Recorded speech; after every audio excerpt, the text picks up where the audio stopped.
Hi, John Maxwell here. On July 4th, my father passed away. And what I'm going to do is share with you a tribute to my dad. And it's the lessons that he taught me. He lived for 98 years and 8 months.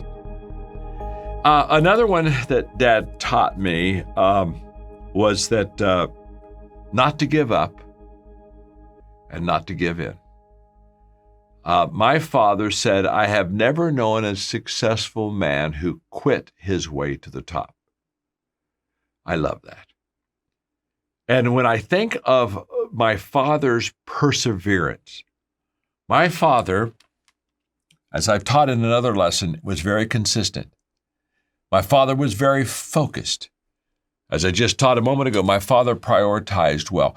My dad had no quit in him.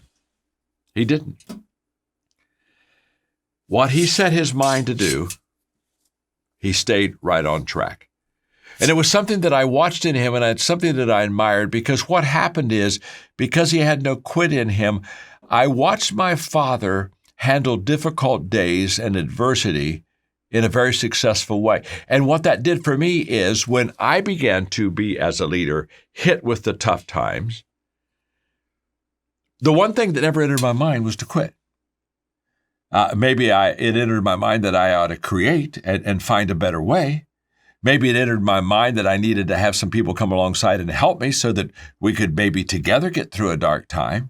Maybe it entered my mind that I needed to ask some questions so that I could better be ready to stay in the game. But it never entered my mind to quit. Why? Because I never saw my father quit. I saw my father understand that at the end of the day, the person that wins is the one that stays in the game. Now, that had such an impression on me as a kid. Now, you have to go back to 1972, 73. Now, I'm pastor. I'm doing pretty well, and I'm still living out the lessons that Dad taught me and was teaching me at that time.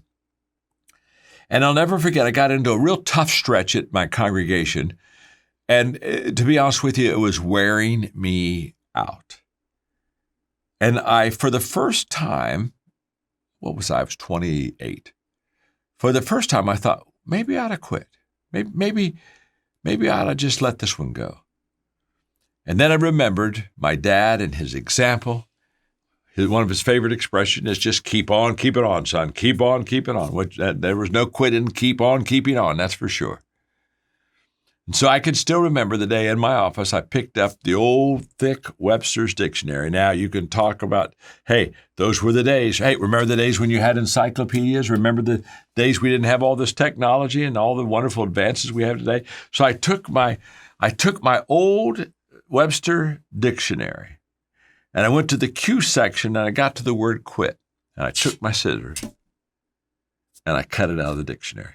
I literally, in fact, I don't have that old dictionary today, obviously, but boy, I wish I did. In fact, I did. I'd bring show and tell, and I'd show you, because at the age of what would have been the age of about 27, 28, I just cut the word out of the dictionary, and I just basically didn't even recognize it as a worthwhile word. Where did I get that? From my dad. He was a 100%er. No quit in him. When everybody else was kind of considering it, my dad was head on, game on,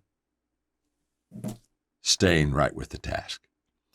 That is a tremendous lesson that I have in my life today, because leadership gets very difficult, and there are times when you just say, wow, I'm worn out. Now, my father did teach me to take a break. He did teach me to rest.